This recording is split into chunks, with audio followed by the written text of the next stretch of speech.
Our next lesson is there about chapter 4, in which chemical reactions will be discussed. Different types of chemical reactions हम इसमें पढ़ेंगे.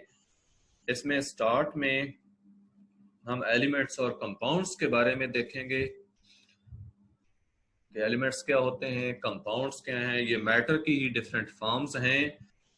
इसके अलावा हम इनमें होने वाली फिजिकल और केमिकल चेंजेस को देखेंगे. डिफरेंट टाइप्स के जो केमिकल रिएक्शंस हैं वो हम स्टडी करेंगे. केमिकल इक्वेशंस को देखेंगे और इन केमिकल रिएक्शंस के इनकी इंपॉर्टेंस क्या है, ये सारी चीज़ें जो हमने इस चैप्टर में स्टडी करनी है.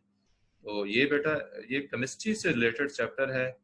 आपके लिए कई इसमें बातें ऐसी होंगी जो नई होंगी, तो तवज्जो से आप लोगों ने ये समझ लेनी है चीज़ें. सब बच्चे तवज्जो से बैठेंगे. मीटिंग जो है वो आपने क्विकली रीजॉइन करनी है.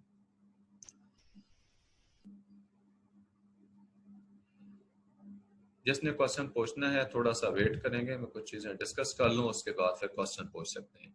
बेटे एलिमेंट्स और कंपाउंड्स जिनको कि आप पहले से जानते हैं, अगर मैं इसको पहले कैटेगरीज को एक्सप्लेन कर लूं तो ये देखें, यहाँ पे मैंने शो किया है मैटर. मैटर क्या होता है? हर वो चीज जो वजन रखती है और जगह घेरती है उसको मैटर कहते हैं. इसकी दो फॉर्म्स हैं. एक ये मैटर या तो प्योर फॉर्म में होगा या फिर ये इम्प्योर फॉर्म में होगा. अगर प्योर फॉर्म में मैटर है तो उसको हम सब्सटेंस कहते हैं. सब्सटेंस जो है वो या तो एलिमेंट हो सकता है या कंपाउंड हो सकता है. एलिमेंट अगर होगा तो उसमें क्या है, आयरन है जैसे लोहा, गोल्ड है, सोना जो है, ये बिल्कुल प्योर एलिमेंट ही होता है. इसमें सारे एटम एक जैसे होते हैं.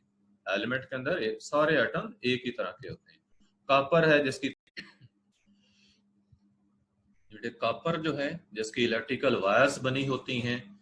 इसके अलावा सिल्वर जैसे बर्तन वगैरह बनते हैं.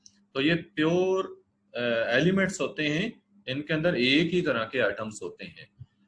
इसके बाद जो कंपाउंड है, कोई भी हम कंपाउंड लें तो उसमें दो या दो से ज्यादा मुख्तलिफ किस्म के जो एलिमेंट्स हैं वो मिले होते हैं. जैसे हम वाटर को लें, इसमें हाइड्रोजन और ऑक्सीजन मिलते हैं और वाटर बनता है. शुगर जो है ये भी कंपाउंड है. इसमें कार्बन, हाइड्रोजन और ऑक्सीजन एलिमेंट्स होते हैं, तीन किस्म के एलिमेंट. नीचे ग्लूकोज की एग्जांपल दी है, इसमें कार्बन, हाइड्रोजन और ऑक्सीजन तीन किस्म के एलिमेंट हैं. साल्ट, मुख्तलिफ किस्म के साल्ट होते हैं और उनमें डिफरेंट एलिमेंट्स होते हैं. जैसे हम टेबल साल्ट को लें, ये जो खाने का नमक है, सोडियम क्लोराइड उसका फार्मूला है, उसमें सोडियम और क्लोरीन होती है. तो ये सब्सटेंस की मैंने आपको एक्सप्लेनेशन दी. इसके बाद मैटर की जो दूसरी फॉर्म मैंने बताई, दैट वाज इम्प्योर मैटर. अगर मैटर इम्प्योर होगा तो उस केस में उसको हम क्या कहेंगे? मिक्सचर कहेंगे. इम्प्योर मैटर को हम मिक्सचर कहेंगे. मिक्सचर क्या होता है? जिसकी कोई फिक्स्ड कंपोजिशन नहीं होती, इसमें कंपोनेंट्स किसी भी निस्बत में मिले होते हैं. इसकी एग्जांपल में मैंने आप ये देखें, सॉयल है. सॉयल जिसके अंदर मुख्तलिफ किस्म के मिनरल्स होते हैं. अलाय, अलाय कहते हैं जब दो या दो से ज्यादा मेटल्स को हम मेल्ट करके मिक्स कर देते हैं तो अलाय बन जाता है. अब अलाय का कोई फार्मूला नहीं होता, कोई फिक्स कंपोजिशन नहीं होती, किसी भी रेशो में हम एलिमेंट्स को मिला सकते हैं. सी वाटर को लें, इसमें साल्ट्स होते हैं जो पानी में डिजॉल्व होते हैं. और शुगर सोल्यूशन को देखें, शुगर पानी में हल की हुई है. तो ये जितने भी आपने ये चीजें देखी हैं ये सारे मिक्सचर्स हैं. हम मिक्सचर्स को, इसके कंपोनेंट्स को अलग-अलग कर सकते हैं, जबकि कंपाउंड के जो कंपोनेंट्स हैं उनको हम अलग-अलग नहीं कर सकते. स्टूडेंट्स ने क्वेश्चन पूछना है, आप पूछ सकते हैं. सर मैंने आपसे पूछना था कि एलॉय कोई एक तरह का ही नहीं ना होता, उसकी डिफरेंट होती है ना काइंड्स.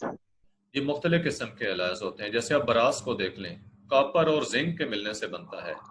ब्रॉन्ज को देखें, कॉपर और टिन के मिलने से बनता है. तो ये डिपेंड करता है कौन सी मेटल्स आपने मिलाई हैं आपस में. Okay sir. सर मतलब एक किस्म का नहीं होता है, बहुत अलग अलग किस्में. मुख्तलिफ किस्म के होते हैं. Okay, thank you sir.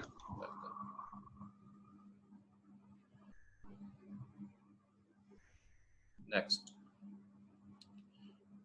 Matter का, जैसा मैंने आपको ये एक्सप्लेन किया है इसकी कैटेगरीज को, आप जरा इंट्रोडक्शन में देखें जो मुख्तलिफ चीजें डिस्कस की हुई हैं आपकी बुक में भी। कहा कि एलिमेंट्स और कंपाउंड्स ये क्या है, इनको देखें, बताया प्योर मैटर की एग्जांपल्स हैं। एलिमेंट्स और कंपाउंड्स प्योर मैटर की एग्जांपल्स हैं।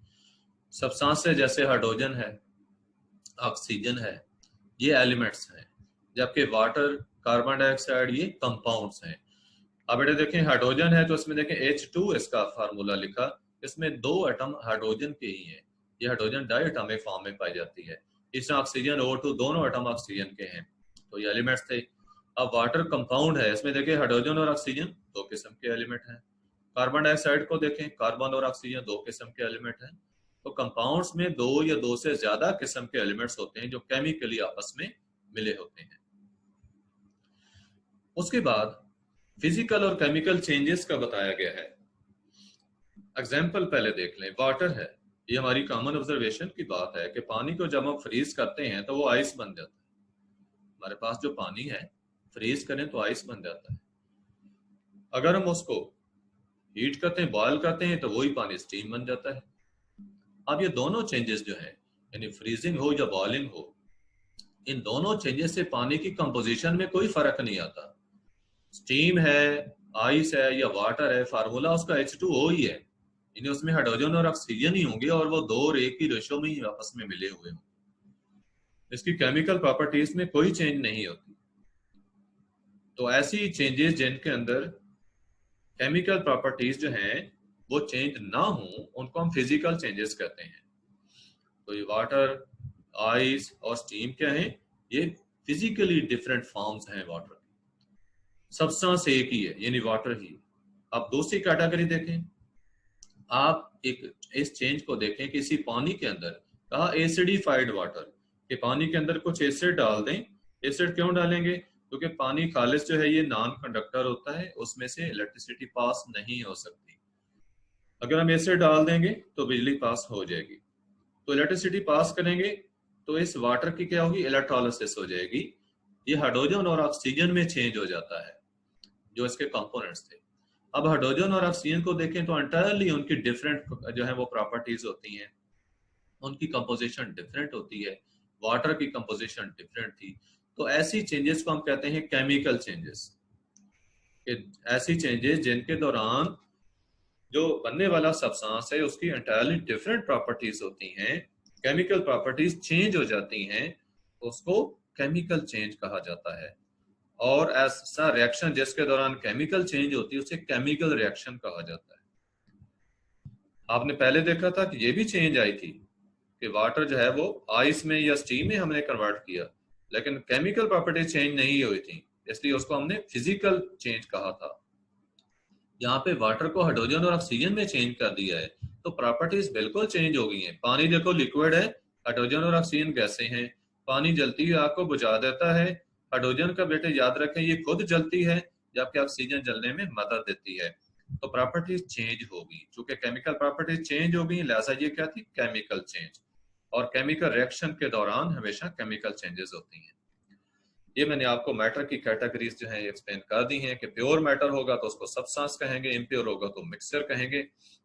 सब्सटेंस एलिमेंट हो सकता है या कंपाउंड हो सकता है, इनमें फर्क है। एलिमेंट जो है उसके अंदर कोई भी एलिमेंट लें तो उसमें एक ही तरह के आइटम होते हैं, जबकि कंपाउंड लेते हैं हम कोई भी तो उसके अंदर 2 या 2 से ज्यादा मुख्तलिफ किस्म के एलिमेंट्स जो हैं वो केमिकली आपस में मिले होते हैं। जबकि मिक्सचर के अंदर क्या होता है, इसमें मुख्तलिफ किस्म के एलिमेंट्स और कंपाउंड्स आपस में जस्ट मिक्सअप होते हैं, फिजिकली उनकी मिक्सिंग होती है। हम उनको अलग-अलग कर सकते हैं, हम उनको इजीली इन कंपोनेंट्स को अलग-अलग भी कर सकते हैं, जबकि हम कंपाउंड्स के कंपोनेंट्स को अलग-अलग नहीं कर सकते। अब बेटे आपको केमिकल रिएक्शंस के बारे में बताया जा रहा है कि केमिकल रिएक्शन क्या होता है।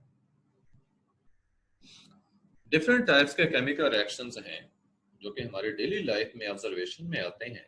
तो इन रिएक्शंस के अंदर होता क्या है, जो कंपाउंड्स होते हैं या एलिमेंट्स होते हैं उनके एटम्स जिस तरतीब में पहले होते हैं वो चेंज हो जाती है और नई तरतीब में वो आपस में मिल जाते हैं, केमिकली आपस में कंबाइन हो जाते हैं।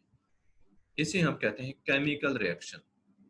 आपने पहले वाटर को देखा था कि उसको अगर हमने आइस बनाया या स्टीम बनाया तो वो H2O ही रहा था, उसमें एटम्स की रीअरेंजमेंट नहीं हुई थी। जो पहले तरतीब थी वही रही थी, लिहाजा वो केमिकल रिएक्शन नहीं था। जबकि जब हमने उसकी इलेक्ट्रोलिसिस की थी तो हाइड्रोजन और ऑक्सीजन में चेंज हो गया था, H2 और O2 में, अब एटम्स की तरतीब चेंज हो गई थी। तो केमिकल रिएक्शंस के दौरान एटम्स की रीअरेंजमेंट हो जाती है। एग्जाम्पल के तौर पे आपको कोल और नेचुरल गैस का बताया जा रहा है कि जब हवा में इनकी बर्निंग होती है तो कार्बन डाइऑक्साइड और वाटर प्रोड्यूस होता है। कोल बेटे देखें ये कार्बन है, केमिकली अगर देखें तो कोल क्या है, ये कार्बन है। ये सॉलिड स्टेट में एग्जिस्ट करती है, ब्लैक इसका कलर होता है, और जब इसकी बर्निंग होती है हवा के अंदर तो ये कार्बन ऑक्सीजन के साथ मिलेगी, हवा की ऑक्सीजन के साथ केमिकली मिलती है, और इस केमिकल रिएक्शन के दौरान क्या होता है, कार्बन डाइऑक्साइड बनती है, CO2। अब देखिए कार्बन के एटम पहले आपस में मिले हुए थे, ऑक्सीजन के एटम ऑक्सीजन के मॉलिक्यूल्स में मिले हुए थे आपस में, तो उनकी रीअरेंजमेंट से CO2 बना है। क्या एक कार्बन के साथ दो दो ऑक्सीजन के एटम मिले हुए हैं, तो ये कार्बन डाइऑक्साइड क्या है, कलरलेस है, इसका कोई कलर नहीं होता। जबकि कार्बन आपने देखा वो ब्लैक सॉलिड थी, ब्लैक कलर था उसका, तो प्रॉपर्टीज चेंज होगी, केमिकल कंपोजिशन चेंज हो गई है, केमिकल प्रॉपर्टीज एंटायरली चेंज हो गई हैं कार्बन और ऑक्सीजन से। कार्बन और ऑक्सीजन जो है, जैसे कि ये कार्बन डाइऑक्साइड बन रही है तो उनसे इसकी प्रॉपर्टी बिल्कुल डिफरेंट है, इसलिए हम कहेंगे कि ये केमिकल चेंज हुई है, केमिकल रिएक्शन हुआ है। एक्सप्लेनेशन में ये देखें, ये कार्बन शो की है, सॉलिड फॉर्म में है जिसमें कार्बन के ही एटम आपस में मिले हुए हैं। इधर ऑक्सीजन को शो किया जिसमें दो दो एटम ऑक्सीजन के मिलकर डाई एटॉमिक मॉलिक्यूल बनाते हैं ऑक्सीजन के। तो ये आप लेफ्ट साइड पे जो देख रहे हैं ये रिएक्टेंट्स हैं। रिएक्टेंट्स वो चीजें होती हैं जो आपस में मिलती हैं, रिएक्शन करती हैं। अब इसमें जो रिएक्शन हो रहा है वो बर्निंग है, ये एरो की साइन शो की रिएक्टेंट्स और प्रोडक्ट्स के दरमियान होती है जो कि, तो बर्निंग जो है ये क्या है, बर्निंग ये रिएक्शन है। अब इस रिएक्शन के दौरान, बर्निंग के दौरान प्रोसेस जो केमिकल रिएक्शन हुआ तो आगे आपने देखा CO2 बन रहा है। अब यहाँ पे न्यू अरेंजमेंट है, ये अरेंजमेंट अब चेंज हो गई है पहले से। इसमें एक कार्बन देखिए, कार्बन दरमियान में है, साइड्स पे ऑक्सीजन जो है उसके दो एटम मौजूद हैं, CO2 बन गया है। अब ये प्रोडक्ट बना है। बताया कि सब्सटेंसेस जो किसी केमिकल रिएक्शन में इस्तेमाल होते हैं उनको क्या कहते हैं, रिएक्टेंट्स, और जो नए बनते हैं उनको प्रोडक्ट्स कहते हैं। तो रीअरेंजमेंट एटम की आपने देख ली, इसमें डिफरेंट एटम्स की रीअरेंजमेंट। दूसरी एग्जांपल देखें, ये CH4 मीथेन को शो किया है। एक कार्बन सेंटर में है, उसके साथ 4 हाइड्रोजन के एटम मिले हुए हैं, ये इसकी पहले अरेंजमेंट है जो बिफोर रिएक्शन है। उसके बाद ऑक्सीजन को देखें, उसके दो मॉलिक्यूल यहाँ पे शो किए जो इस रिएक्शन में कंज्यूम होंगे। तो हर दो मॉलिक्यूल के अंदर क्या है, ऑक्सीजन के दो दो एटम आपस में मिले हुए हैं। जब ये रिएक्शन हुआ ये भी बर्निंग है, और इसके रिजल्ट में क्या हुआ है, कार्बन डाइऑक्साइड और वाटर बन रहे हैं। ये जो कार्बन थी, इस मीथेन की जो कार्बन थी, हर कार्बन एटम जो उसके साथ दो दो ऑक्सीजन के एटम मिले हैं और CO2 बन गया है। इसके अलावा जो इस मीथेन के अंदर हाइड्रोजन थी, हाइड्रोजन के दो दो एटम एक एक ऑक्सीजन के एटम के साथ मिल रहे हैं और वाटर के मॉलिक्यूल्स बन रहे हैं। अब ये दो मॉलिक्यूल वाटर के बने हैं, हर मॉलिक्यूल में एक ऑक्सीजन का एटम है, उसके साथ दो दो एटम हाइड्रोजन के मिले हुए हैं। तो ये तरतीब और है, पहले तरतीब और थी। लिहाजा यहाँ पे हमने इसको भी देख लिया कि ये भी रीअरेंजमेंट एटम्स की हुई है इस केमिकल रिएक्शन में भी, कि रिएक्टेंट्स के अंदर अरेंजमेंट और थी एटम्स की, जो प्रोडक्ट्स बने हैं उनमें अरेंजमेंट डिफरेंट हो गई है। नेक्स्ट थर्ड एग्जांपल आ रही है हाइड्रोजन का ऑक्सीजन के साथ मिलना। रिएक्टेंट साइड पर ये दो मॉलिक्यूल हाइड्रोजन के शो किए हैं, दोनों में आप देख रहे हैं कि ये हाइड्रोजन के एटम आपस में मिले हुए हैं, इधर इसमें भी दोनों हाइड्रोजन के एटम मिले हुए हैं, जबकि यहाँ ऑक्सीजन के अंदर ऑक्सीजन के एटम आपस में मिले हुए हैं। तो ये तरतीब है रिएक्टेंट साइड पे। जब प्रोडक्ट बांध रहे हैं तो उसमें बैठे देखें एक एक ऑक्सीजन का एटम है, उसके साथ दो दो हाइड्रोजन के एटम मिलते जा रहे हैं, तो ये वाटर के मॉलिक्यूल्स बन रहे हैं। अब हर वाटर के मॉलिक्यूल में एक ऑक्सीजन का एटम है और उसके साथ दो दो हाइड्रोजन के एटम मिले हुए हैं, तो ये डिफरेंट अरेंजमेंट है, लिहाजा रीअरेंजमेंट हो चुकी है इसमें एटम्स की। एप्लीकेशंस क्या है केमिकल रिएक्शंस की, इसमें बर्निंग का प्रोसेस है ये भी केमिकल रिएक्शन है, जिसमें हम फ्यूल को बर्न करते हैं, लकड़ी को जलाते हैं, बर्निंग का प्रोसेस। इसमें कार्बन होती है फ्यूल के अंदर, तो कार्बन जब जलती है ऑक्सीजन के साथ मिलकर तो कार्बन डाइऑक्साइड बनती है, साथ हीट प्रोड्यूस होती है। रेस्पिरेशन सांस लेने का प्रोसेस है, ये भी केमिकल रिएक्शन है। इसके दौरान ये होता है कि जो ऑक्सीजन हमारे लंग्स में जाती है वहां से ब्लड में शामिल होकर बॉडी सेल्स तक जाती है। बॉडी सेल्स में पहले से वहां खुराक मौजूद होती है, उस खुराक की ऑक्सीडेशन होती है तो कार्बन डाइऑक्साइड और वाटर प्रोड्यूस होते हैं, साथ एनर्जी प्रोड्यूस होती है जो हमारी बॉडी की वर्किंग में यूज होती है। फोटोसिंथेसिस वो प्रोसेस है जिसमें पौधे कार्बन डाइऑक्साइड और वाटर को आपस में मिलाकर खुराक बनाते हैं सूरज की रोशनी की प्रेजेंस में। ये ऐसे प्रोसेसेस हैं जो हर वक्त हर जगह होते रहते हैं। दूसरा इसमें रिएक्शन का बताया फ्यूल का, जिसमें नेचुरल गैस है, ये पेट्रोल है। इसकी जब बर्निंग होती है गाड़ियों में तो मुख्तलिफ किस्म की गैसेस प्रोड्यूस होती हैं। ये गैसें जो हैं ये हाई प्रेशर के तहत प्रोड्यूस होती हैं और इसकी वजह से जो पिस्टन होता है इंजन का वो मूव होता है और पिस्टन के मूव होने से गाड़ी जो है वो चलती है, इंजन चलेगा जिससे गाड़ी चलेगी। ये भी केमिकल रिएक्शन का इफेक्ट हुआ क्योंकि फ्यूल की बर्निंग केमिकल रिएक्शन था। थर्ड आपको बताया गया कि जो फ्यूल की बर्निंग से हीट प्रोड्यूस होती है ये हम हमारे किचन में खुराक पकाने में, खाना वगैरह पकाने में, खुराक बनाने में, खाना बनाने में यूज होती है। तो ये हीट भी केमिकल रिएक्शन के दौरान प्रोड्यूस हो रही है।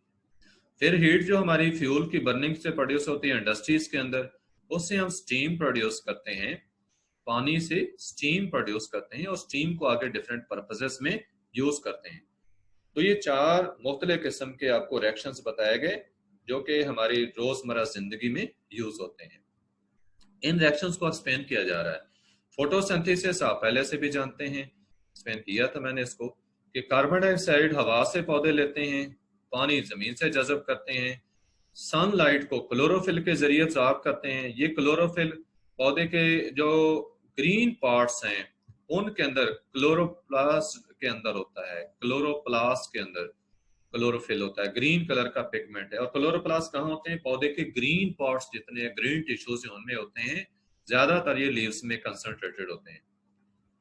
तो सनलाइट अब्सॉर्ब हो जाती है, इस लाइट एनर्जी के जरिए जो है कार्बन डाइऑक्साइड और वाटर को पौधे आपस में मिलाकर ग्लूकोज बनाते हैं, ये C6H12O6 है ग्लूकोज, साथ ऑक्सीजन गैस प्रोड्यूस होती है। It was photosynthesis. Photo mean light, synthesis mean formation. तो लाइट की प्रेजेंस में खुराक का बनना, इसलिए इसको फोटोसिंथेसिस कहते हैं। उसके बाद रेस्पिरेशन है। हवा की जो ऑक्सीजन है, हवा की ऑक्सीजन ये हमारे लंग्स से ब्लड में शामिल होकर सेल्स तक पहुंचती है। सेल्स के अंदर जो खुराक होती है ग्लूकोज की फॉर्म में, तो उसके साथ इसका रिएक्शन होता है, उसके रिजल्ट में कार्बन डाइऑक्साइड बनती है और वाटर प्रोड्यूस होता है। ये लिविंग ऑर्गेनिज्म जो उनके सेल्स के अंदर प्रोसेस होता है। इस रिएक्शन के दौरान एनर्जी भी प्रोड्यूस होती है। ये प्रोड्यूस होने वाली एनर्जी हमारी बॉडी की डिफरेंट जो एक्टिविटीज हैं, डिफरेंट जो फंक्शंस हैं, उनमें यूज होती है।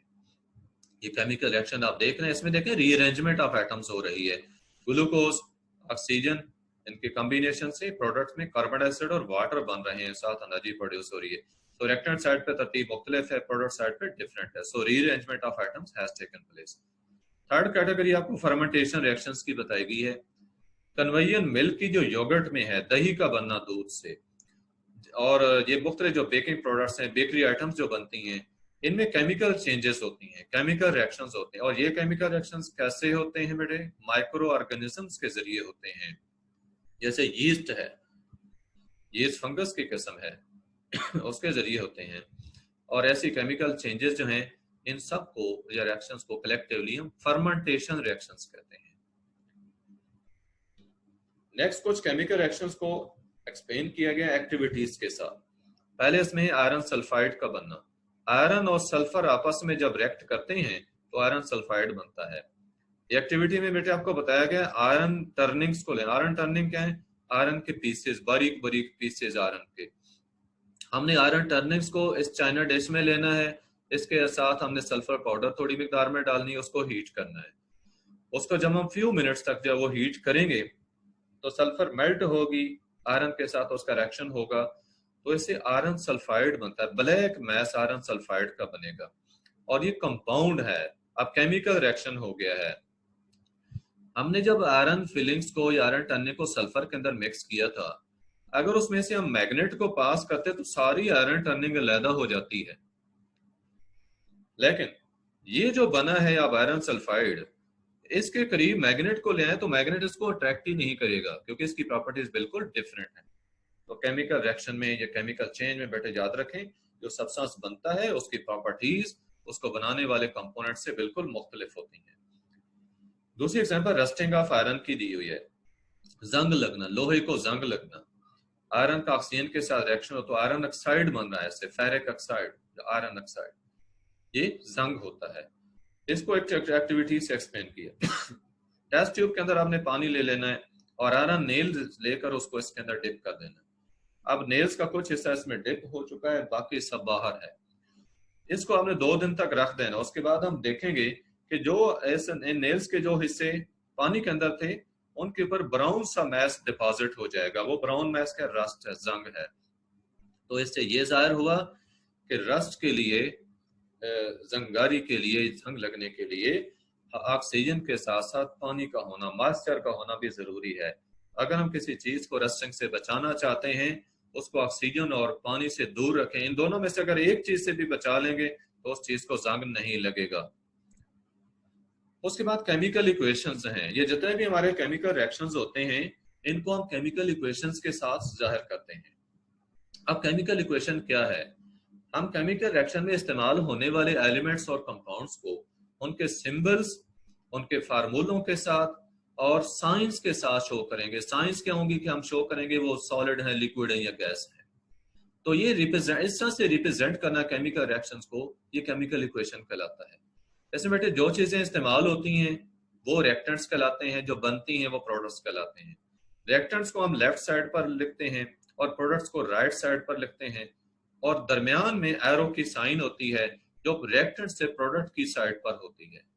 जो फिजिकल स्टेट्स होती हैं रिएक्टेंट्स की और प्रोडक्ट्स की, इनको हम इन एस, जी या ए क्यू के साथ शो करते हैं। इसमें एस जो है इट स्टैंड्स फॉर सॉलिड, जी जो है गैस के लिए होता है, ए क्यू एक्वस के लिए होता है।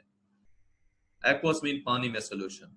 तो फिजिकल स्टेट्स भी उसकी मेंशन की जाती हैं। अब केमिकल इक्वेशंस में देखेंगे, ये देखें इस रिएक्शन के अंदर सल्फर जो है वो ऑक्सीजन से मिलकर सल्फर डाइऑक्साइड बना रही है। तो सल्फर और ऑक्सीजन रिएक्टेंट्स हैं, उनको हमने लेफ्ट साइड पे लिखा है, उनके सिंबल्स लिखे हैं। नाम, ये नाम थे उनके, लेकिन हम उनको सिंबल्स के साथ शो करते हैं।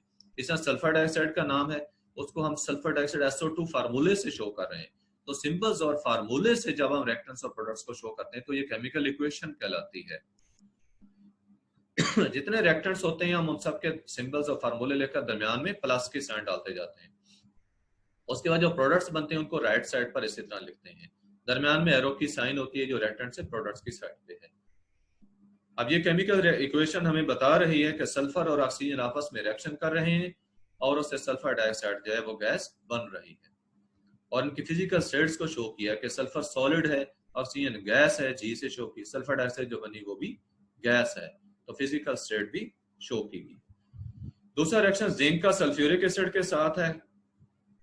जिंक जो है ये मेटल होती है, देखिए सॉलिड स्टेट इसकी शो की। सल्फ्यूरिक एसिड का पानी में सोल्यूशन बना होता है, उसको AQ के साथ शो किया, उसका फार्मूला लिखा है। तो जिंक और सल्फ्यूरिक एसिड दोनों रिएक्टेंट्स हैं, उनको लेफ्ट साइड पे शो किया है। इनके रिएक्शन करने से जिंक सल्फेट बनता है, ZnSO4, उसका फार्मूला लिखा, और हाइड्रोजन गैस बनती है, उसका फार्मूला लिखा है। दरमियान में प्लस की साइन है।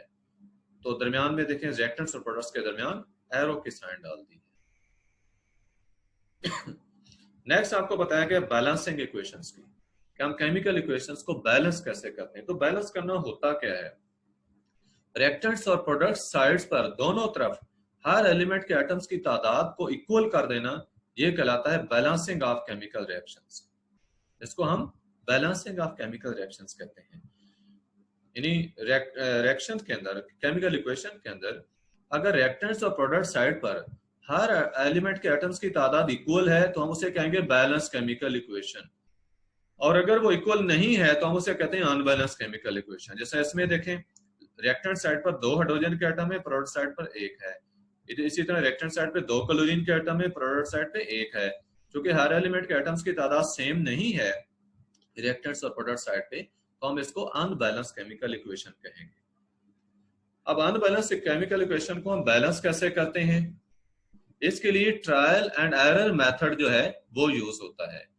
इस ट्रायल एरर मेथड में हम क्या करते हैं कि हम कोएफिशिएंट्स को एडजस्ट करते हैं। ये कोएफिशिएंट्स क्या हैं, मैं आपको कोएफिशिएंट्स यहां पहले शो कर देता हूं। ये बैलेंस इक्वेशन, ये देखें बेटे, ये यहाँ पे हाइड्रोजन के साथ जो 3 शो किया ये कोएफिशिएंट है, इधर अमोनिया उसके साथ जो 2 शो किया ये कोएफिशिएंट है। यानी जहां भी फार्मूला या सिंबल लिखा होगा उसकी लेफ्ट साइड पर हम नंबर कोई जो है वो लिख देते हैं। इस नंबर को लिखना जो इसका मतलब होता है कि हम मल्टीप्लाई कर रहे हैं उस कंपाउंड के, उस फार्मूले के अंदर जितने भी एटम्स हैं उनको हम उस नंबर से मल्टीप्लाई कर रहे हैं, तो उसकी तादाद एटम्स की उतने टाइम्स हो जाती है, दैट नंबर टाइम्स हो जाती है। तो इक्वेशन को बैलेंस करने के लिए हम कोएफिशिएंट्स को एडजस्ट करते हैं और ये प्रोसेस हम कंटिन्यू रखते हैं टिल के जो नंबर ऑफ एटम्स है हर एलिमेंट के वो इक्वेशन में बोथ साइड्स पर बैलेंस हो जाते हैं, रिएक्टेंट प्रोडक्ट साइड पे बैलेंस हो जाते हैं। अब इसमें हम रूल्स को देख लें। सबसे पहले तो हम अनबैलेंस केमिकल इक्वेशन को लिखते हैं, या आप आगे देख लें कि मसलन नाइट्रोजन और हाइड्रोजन के मिलने से अमोनिया बन रहा है, ये गैस बन रही है, तो इसमें हमने सबसे पहले इक्वेशन को लिखा, ये पहला स्टेप था। अब दूसरा स्टेप क्या होता है कि इसके अंदर जितने एटम्स इस्तेमाल हो रहे होते हैं हम उन सारे एटम्स की जो तादाद है उस एरो की बोथ साइड्स पर हर एलिमेंट के एटम्स की तादाद जो होती है उसको काउंट करते हैं और काउंट करके लिख देते हैं। जैसा ये देखें लिखा है नाइट्रोजन के इसमें 2 एटम है, हाइड्रोजन के जो 2 एटम है रिएक्टेंट साइड पे लिखें। अब प्रोडक्ट साइड पे देखें, नाइट्रोजन का लिखा है 1 एटम है और हाइड्रोजन का लिखा है कि वो 3 एटम है। अब इसमें चूंकि 2 एटम है नाइट्रोजन के, इसमें 1 है, तो ये अनबैलेंस है तादाद। हाइड्रोजन की तादाद भी मुख्तलिफ, तो उसको भी हमने अनबैलेंस तादाद लिखा है। ये पहला स्टेप था, पहला रूल आपको बताया कि हम अनबैलेंस केमिकल इक्वेशन लिखते हैं और हर एलिमेंट के एटम्स की तादाद को काउंट करके वो भी लिख लेते हैं। दूसरे स्टेप में उन्होंने बताया कि working with one element at a time, आप सिर्फ एक एलिमेंट को देखते हैं। बस यहाँ पे देखिए, हम देखेंगे कि नाइट्रोजन के एटम इधर 2 हैं और इधर 1 है, तो हम इनको बैलेंस करने के लिए कोएफिशिएंट को एडजस्ट करेंगे। यहाँ पे हम 1 जहाँ पे हम 2 से मल्टीप्लाई करेंगे, ये देखिए नेक्स्ट स्टेप पे इसको 2 कर दिया गया है। अब नाइट्रोजन के एटम 2 हुए हैं, तो ये 2 कहाँ पे हमने यूज करना है, प्रोडक्ट साइड पर। ये अमोनिया है, इसके लेफ्ट साइड पर यहाँ पे हमने 2 यूज करना है। ये देखिए 2 यूज कर लिया। अब जब ये 2 यूज किया है, नाइट्रोजन को हमने बैलेंस किया है, सिर्फ नाइट्रोजन को। इसके बाद जब नाइट्रोजन की तादाद देखें, अब ये बैलेंस हो गई है, 2 इधर थे 2 इधर, तो ये बैलेंस हो गई है। इसके बाद हम दूसरे एलिमेंट की तरफ जाएंगे, हाइड्रोजन की तरफ, उसके एटम्स की तादाद को देखेंगे। तीसरी बात कि हम मल्टीप्लाई करते हैं सिंबल या फार्मूले को सूटेबल इंटीजर के साथ 2, 3, 4, 5 वगैरह, ताकि उसके एटम्स की तादाद दोनों साइड्स पे सेम हो जाए। ये देखिए हमने ये नाइट्रोजन की जहाँ पे 1 तादाद थी उसको 2 से मल्टीप्लाई किया है और उस 2 को फिर यहाँ पे हमने अमोनिया के साथ लिखा 2 का दिया, मल्टीप्लाई किया, नाइट्रोजन की तादाद बैलेंस हो गई है। उसके बाद नेक्स्ट जो है अगला स्टेप, हम प्रोसेस को रिपीट करते हैं, बाकी एलिमेंट्स के लिए इसको 1 बाय 1 रिपीट करते हैं ताकि सारी इक्वेशन बैलेंस हो जाए। तो देखिए हमने इसके प्रोसेस को बाद में रिपीट किया हाइड्रोजन के लिए। जब हमने नाइट्रोजन को बैलेंस किया 2 से मल्टीप्लाई करके, तो हाइड्रोजन की तादाद 6 हो गई थी। ये देखें, ये 3 इसको 2 से मल्टीप्लाई करना है, तो 3 2 6, हाइड्रोजन की तादाद 6 हो गई है। ये 6 लिखी है, इधर 2 है इधर 6 है, लिहाजा ये अनबैलेंस्ड है। अब हमने इसको बैलेंस करना है, तो कैसे बैलेंस होगी, ये देखें हमने क्या किया है, इधर जो हाइड्रोजन की तादाद देखें यहाँ पे कितनी थी, पहले मैं दोबारा दिखाता हूँ, 2 तादाद थी, ये 2 थी, हमने उसको 3 से मल्टीप्लाई किया है और वो 6 हो गई है। क्योंकि 3 से मल्टीप्लाई करने से 6 हुई है, तो ये हाइड्रोजन हमने इस H2 से ली हुई थी, तो उसको देखिए लेफ्ट साइड पे कोएफिशिएंट हमने एडजस्ट कर लिया, 3 लिख दिया, पहले 1 था हमने 3 लिख दिया है। अब आप देखें इधर हाइड्रोजन 6 है, इधर भी 6 एटम हो गए, तो ये भी बैलेंस होगी, हमारी इक्वेशन बैलेंस हो गई है। लास्ट स्टेप में आपको बताया गया है कि जो डाइएटॉमिक मॉलिक्यूल्स होते हैं, जैसे हाइड्रोजन, नाइट्रोजन, ऑक्सीजन, क्लोरीन, ये किस फॉर्म में होते हैं, H2, N2, O2, Cl2, इनको हम एंड पे बैलेंस करते हैं। जो पॉलीएटॉमिक मॉलिक्यूल्स होते हैं उनको हम पहले बैलेंस करते हैं, जैसे अमोनिया है ना, ये पॉलीएटॉमिक है, ये उस केस में जब डिफरेंट टाइप्स के मॉलिक्यूल्स इक्वेशन में इस्तेमाल हो रहे होते हैं। एक दूसरी एग्जांपल देखें बैलेंसिंग ऑफ इक्वेशंस में, CH4 ऑक्सीजन के साथ मिलकर मीथेन, ये वाटर बना रहा है और कार्बन डाइऑक्साइड बन रही है। दोनों साइड्स पे हमने ये रिएक्टेंट्स लिखे, ये रिएक्टेंट्स थे, ये प्रोडक्ट्स हैं, हम इन प्रोडक्ट्स को लिखा है। इधर हमने कार्बन लिखी उसका 1 एटम है, और हाइड्रोजन को लिखा उसके 4 एटम है। ऑक्सीजन के जो है देखे 2 एटम थे। प्रोडक्ट साइड पे कार्बन का 1 एटम है, हाइड्रोजन के देखें 2 एटम है, ऑक्सीजन 3 है, 2 कार्बन डाइऑक्साइड में है, 1 वाटर में है, तो 3 एटम है। इसमें कार्बन को देखें तो वो पहले से बैलेंस्ड है, दोनों साइड्स पर 1-1 एटम है।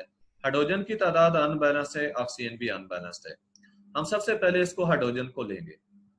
देखिए यहाँ पे 2 है, अगर 2 से मल्टीप्लाई करें तो ये 4 बन सकता है, जैसा हमने 2 से मल्टीप्लाई कर दिया, ये देखिए 4 एटम हो गए, जिससे हाइड्रोजन की तादाद बैलेंस हो गई है। अब ये हमने हाइड्रोजन जो लिए, ये कहाँ से लिए, प्रोडक्ट वाली थी, जैसा यहाँ पे हम 2 से मल्टीप्लाई करेंगे, ये देखें ये 2 आ गया। अब इधर 2 के आने से ऑक्सीजन जो है, यहाँ वाली ऑक्सीजन ये भी 2 हो गई है, 2 ये और 2 ये वाली है, तो कितनी होगी तादाद, 4 होगी।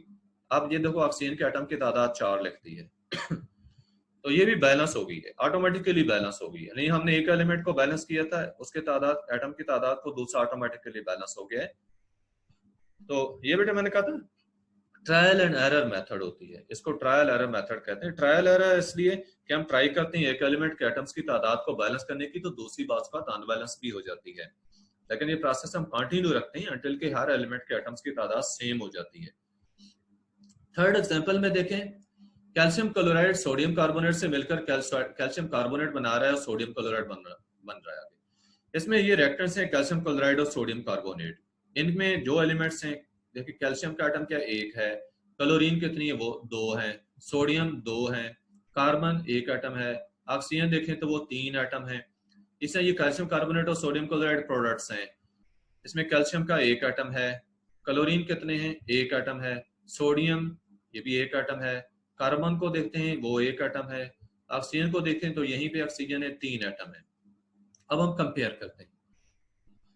कैल्शियम बेटे देखें इसका 1-1 एटम है, ये पहले से बैलेंस्ड है। क्लोरीन बैलेंस नहीं है, लिहाजा हम क्लोरीन से स्टार्ट करेंगे। यहाँ प्रोडक्ट साइड पर 1 क्लोरीन है, उधर 2 है, तो हम अगर 1 को 2 से मल्टीप्लाई करें तो वो 2 बन सकता है, लिहाजा हमने इसको 2 से मल्टीप्लाई करके ये 2 कर लिया है। अब ये क्लोरीन हमें कहां से मिली थी, सोडियम क्लोराइड से, तो सोडियम क्लोराइड के लेफ्ट साइड पे कोएफिशिएंट पहले 1 है, हम उसको 2 से मल्टीप्लाई करेंगे तो ये देखें ये यहाँ पे 2 हो गया है इसके 2 करने से सोडियम इसकी क्लोरीन की तादाद तो बैलेंस हो गई है, लेकिन सोडियम की तादाद पहले से अब चेंज हो गई है। पहले क्या थी, 1 एटम था सोडियम का, पहले सोडियम का 1 एटम था, अब क्या है, अब 2 एटम हो गए हैं, सोडियम के 2 एटम है इधर, ये देखें 2 एटम इधर भी उधर भी, तो ये बैलेंस भी हो गई है। उसके बाद कार्बन को देखें वो पहले से बैलेंस्ड है, ऑक्सीजन को देखें वो भी बैलेंस्ड है, लिहाजा हमारी पूरी इक्वेशन बैलेंस हो चुकी, क्योंकि both sides of the arrow जो है यानी राइट साइड और प्रोडक्ट साइड पर हर एलिमेंट के एटम्स की तादाद सेम हो चुकी है। बेटे ये केमिकल इक्वेशन और उसकी बैलेंसिंग की बात थी। इसमें एक मिनी एक्सरसाइज दी गई है, जिसमें आपकी बुक में एक्सरसाइज दी हुई है, एटम्स को हमने एटम्स की तादाद को इक्वल करना है, ये बैलेंस हो जाएंगे। ये आपने खुद कोशिश करनी है, आपकी प्रैक्टिस के लिए मैं यहाँ इसको छोड़ रहा हूँ। अभी आपको क्वेश्चन जो पूछना चाहते हैं, you can raise your hands, you can ask questions. With this we shall end this lecture. और ये मिनी एक्सरसाइज आपने इन्हीं मेथड्स को यूज करते हुए इसकी प्रैक्टिस करनी है। कल मैं इसको मजीद डिस्कस करके अगला हिस्सा जो है इसका चैप्टर का उसको डिस्कस करूंगा। जी बेटे, your questions. You don't have any question today. Okay, then tomorrow you should be ready for questions.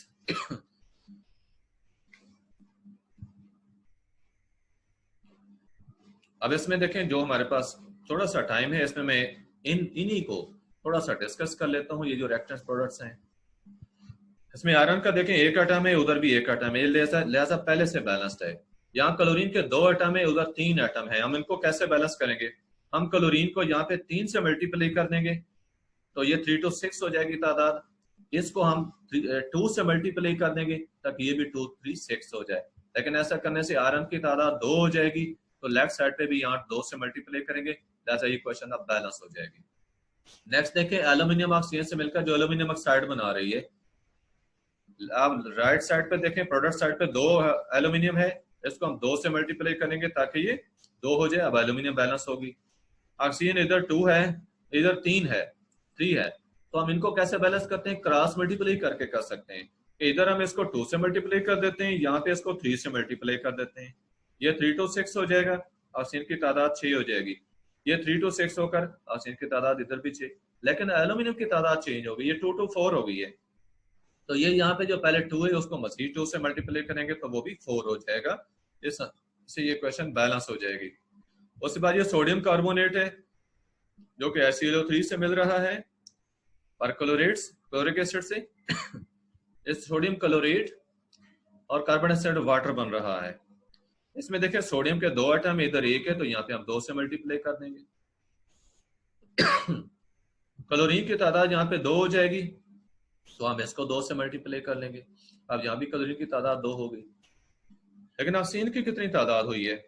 ये 2 3 6 इधर हो जाएगी और 3 ये है, तो टोटल 9 होगी। यहाँ पे हमने 2 से मल्टीप्लाई किया हुआ तो 3 to 6 है, 6 ये और 2 8 और 1 9, जैसे ऑक्सीजन की तादाद भी बैलेंस होगी। हाइड्रोजन 2 है और इधर भी 2 हो चुकी है, लिहाजा ये इक्वेशन भी बैलेंस हो गई। अब इस कार्बन डाइऑक्साइड और वाटर के रिएक्शन से जो ये फोटोसिंथेसिस का प्रोसेस है, ग्लूकोज और ऑक्सीजन बन रही है। यहाँ पे देखिए 6 कार्बन है, यहाँ पे 1 है। हम इसके लेफ्ट साइड पे जो 1 कोएफिशिएंट है उसको 6 से मल्टीप्लाई करेंगे, ये 6 CO2 हो जाएगा तो कार्बन बैलेंस हो जाएगी। हाइड्रोजन यहाँ पे 12 है, हम इसको 6 से मल्टीप्लाई करेंगे, ये 6 to 12 होकर हाइड्रोजन भी बैलेंस हो जाएगी। अब ऑक्सीजन कितनी हुई है? 6 to 12 इधर हो गई है और 6 ये 18 है, जबकि यहाँ पे 6 है तो हम यहाँ पे 6 से मल्टीप्लाई करेंगे, ये 6 to 12 और 6 18, यहाँ पे ऑक्सीजन की तादाद भी बैलेंस हो चुकी। इस तरह से ये एक्सरसाइज कंप्लीट होगी। ये नेक्स्ट पेज पे इसको मैंने बैलेंस भी किया हुआ है। अब स्क्रीनशॉट्स ले लिया करें, जो भी इसमें इंपॉर्टेंट चीजें होती हैं आप उनके स्क्रीनशॉट्स ले लिया करें। रेस्ट ऑफ द थिंग्स बेटे हम जो है इसकी कल डिस्कस करेंगे।